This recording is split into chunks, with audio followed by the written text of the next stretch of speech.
by Jacqueline Woodson. Part 1. I am born. February 12th, 1963.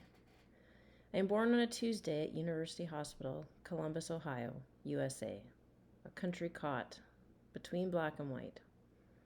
I am born not long from the time or far from the place where my great-great-grandparents worked the deep rich land, unfree, dawn till dusk, unpaid, drank cool water scooped from scooped-out gourds, looked up and followed the sky's mirrored constellation to freedom. I am born as the South explodes. Too many people, too many years.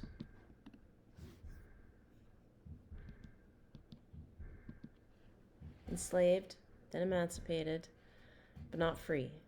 The people who look like me keep fighting and marching and getting killed, so that today, February 12th, 1963, and every day from this moment on, brown children like me can grow up free, can grow up learning and voting and walking and riding wherever we want. I am born in Ohio, but the stories of South Carolina already run like rivers through my veins. Second daughter's second day on earth. My birth certificate says female, Negro. Mother, Mary Ann Irby, 22, Negro. Father, Jack Austin Woodson, 25, Negro. In Birmingham, Alabama, Martin Luther King Jr. is planning a march on Washington, where John F. Kennedy is president. In Harlem, Malcolm X is standing on a soapbox talking about a revolution. Outside the window of University Hospital, snow is slowly falling. So much already covers this vast Ohio ground. In Montgomery, only 7 years have passed since Rosa Parks refused to give up her seat on a city bus. I am born brown-skinned, black-haired, and wide-eyed. I am born Negro here and colored there and somewhere else. The freedom singers have linked arms, their protests rising into song. Deep in my heart, I do believe that we shall overcome someday. And somewhere else, James Baldwin is writing about injustice, each novel, each essay changing the world. I do not yet know who I'll be, what I'll say, how I'll say it. Not even 3 years have passed since a brown girl named Ruby Bridges walked into an all-white school. Armed guards surrounded her while hundreds of white people spat and called her names. She was 6 years old. I do not know if I'll be strong like Ruby. I do not know what the world will look like when I am finally able to walk, speak, write. Another Buckeye, the nurses say to my mother. Already I am being named for this place.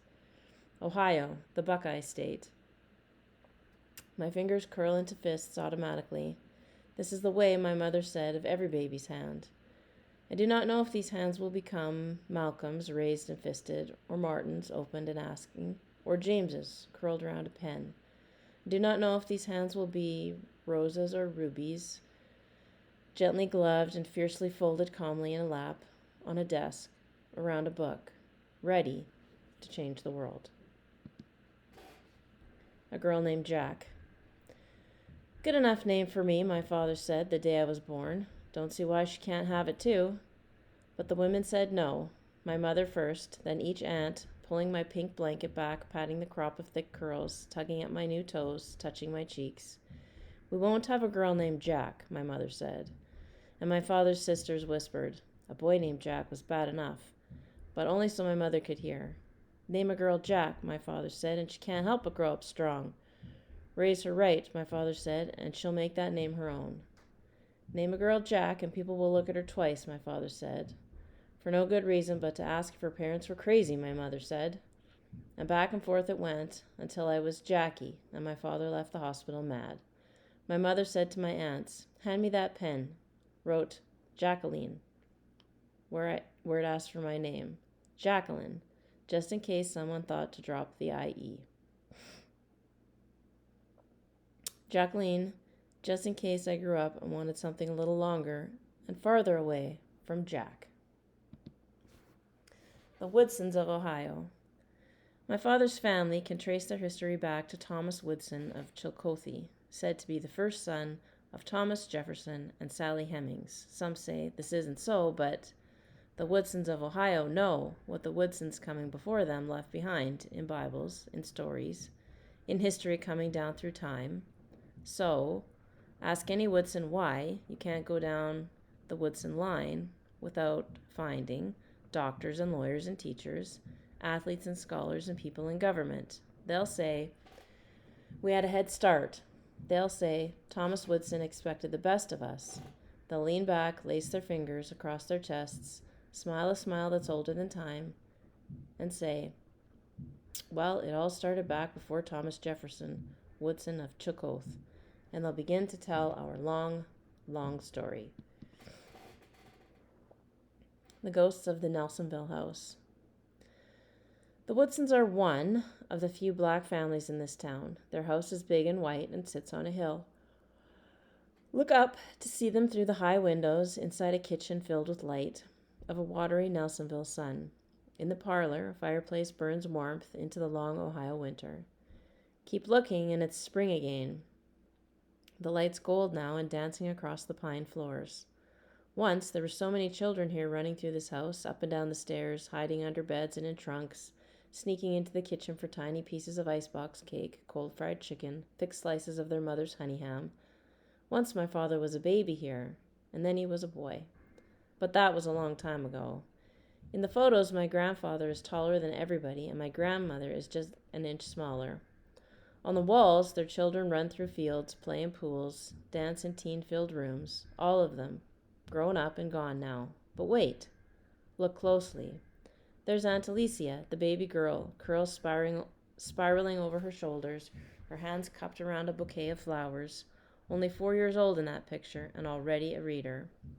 Beside Alicia, another picture, my father, Jack, the oldest boy, 8 years old and mad about something, or is it someone we cannot see? In another picture, my Uncle Woody, baby boy, laughing and pointing, the Nelsonville house behind him, and maybe his brother at the end of his pointed finger. My Aunt Anne in her nurse's uniform, my Aunt Ada in her university sweater, buckeye to the bone, the children of hope and grace. Look closely. There I am in the furrow of Jack's brow, in the slyness of Alicia's smile, in the bend of Grace's hand. There I am, beginning. It'll be scary sometimes.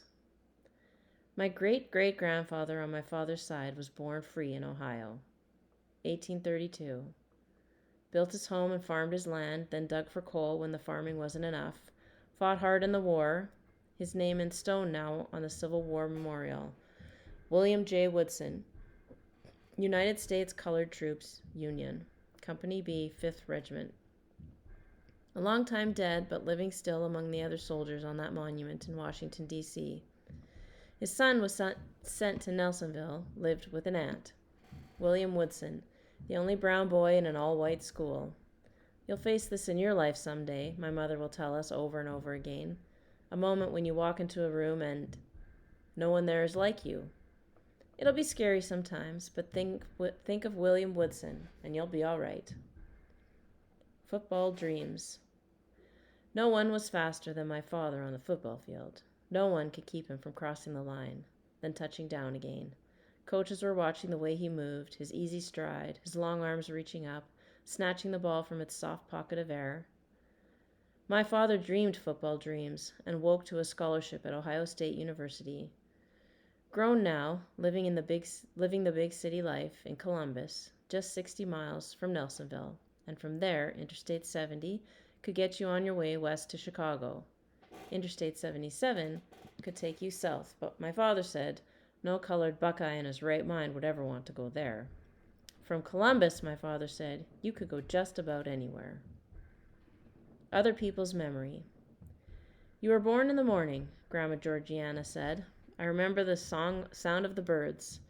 Mean old blue jays squawking. They like to fight, you know. Don't mess with the blue jays. I hear they can kill a cat if they get mad enough.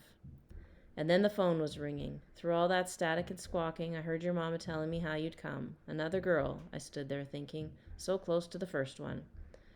Just like your mama and Caroline. Not even a year between them, and so close you could hardly tell where one ended and the other started. And that's how I know you came in the morning. That's how I remember. You came in the late afternoon, my mother said, 2 days after I turned 22. Your father was at work, took a rush hour bus, trying to get to you. But By the time he arrived, you were already here. You missed the moment, my mother said, but what else is new? You're the one that was born near night, my father says. When I saw you, I said, she's the unlucky one, coming out looking just like her daddy. He laughs. Right off the bat, I told your mama, we're going to call this one after me. My time of birth wasn't listed on the certificate, then got lost again amid other people's bad memory. No returns. When my mother comes home from the hospital with me, my older brother takes one look inside the pink blanket, says, take her back, we already have one of those. Already 3 years old and still doesn't understand how something so tiny and new can't be returned. How to listen, number 1. Somewhere in my brain, each laugh, tear, and lullaby becomes memory. Uncle Odell. 6 months before my big sister is born, my Uncle Odell is hit by a car while home in South Carolina on leave from the Navy. When the phone rang in the Nelsonville house, maybe my mother was out hanging laundry, on the line or down in the kitchen, speaking softly with her mother-in-law, Grace, missing her own mama back home. Maybe the car was packed and ready for the drive back to Columbus, the place my father called the big city, now their home. But every Saturday morning they drove the hour to Nelsonville and stayed till Sunday night. Maybe right before the phone rang, tomorrow was just another day. But when the news of my uncle's dying traveled from the place he fell in South Carolina to the cold March morning in Ohio, my mother looked out into a gray day that would change her forever. Your brother. My mother heard her own mother say, and then there was only a roaring in the air around her, a new pain where once there wasn't pain, a hollowness where only minutes before she had been whole. Good news. Months before the bone-cold Buckeye winter settles over Ohio, the last September light brings my older sister, named Odella Caroline, after my Uncle Odell and my Aunt Caroline. In South Carolina, the phone rings. As my mother's mother moves toward it, she closes her eyes, then opens them to look out over her yard. As she reaches for it, she watches the way the light slips through the heavy pine needles, dapples everything with sweet September light. Her hand on the phone now, she lifts it, praying silently. For the good news, the sweet chill of autumn is finally bringing her way. My mother and Grace. It is the South that brings my mother and my father's mother, Grace, together. Grace's family is from Greenville, too, so my mother is home to her in a way her own kids can't understand. You know how those Woodsons are, Grace says. The Woodsons this and the North that, making Mama smile, remembering that Grace, too, was someone else before. Remember that Grace, like my mother, wasn't always a Woodson. They are home to each other. Grace to my mother is as familiar as the Greenville air. Both know that southern way of talking without words. Remember when the heat of summer could melt in the mouth, so southerners stayed quiet. Just looked out over the land, nodded at what seemed like nothing, but that silent nod said everything anyone needed to hear. Here in Ohio, my mother and Grace aren't afraid of too much air between words, are happy just for another familiar body in the room. But the few words in my mother's mouth became the missing after Odell dies, a different silence than either of them has ever known. I'm sorry about your brother, Grace says. Guess God needed him back and sent you a baby girl. But both of them know the hole that is missing isn't filled now. My mother says. Bless the dead and the living, Grace says. Then more silence, both of them knowing there's nothing left to say. Each winter, just as the first of the snow begins to fall, my mother goes home to South Carolina. Sometimes my father goes with her, but mostly he doesn't. So she gets on the bus alone, the first year with one, the second year with two, and finally with 3 children, Hope and Dell hugging each leg and me in her arms. Always there is a fight before she leaves. Ohio is where my father wants to be, but to my mother, Ohio will never be home. No matter how many plants she brings indoors each winter, singing softly to them, the lilt of her words a breath of warm air moving over each leaf. In return, they hold on to their color, even as the snow begins to fall, a reminder of the deep green South, a promise of life, somewhere. Journey. You can keep your South, my father says, the way they treated us down there. I got your mama out as quick as I could, brought her right up here to Ohio, told her there's never going to be a Woodson that sits in the back of the bus, Never going to be a Woodson that has to yes sir and no sir white people. Never going to be a Woodson made to look down at the ground. All you kids are stronger than that, my father says. All you Woodson kids deserve to be as good as you already are. Yes sirree, Bob, my father says. You can keep your South Carolina.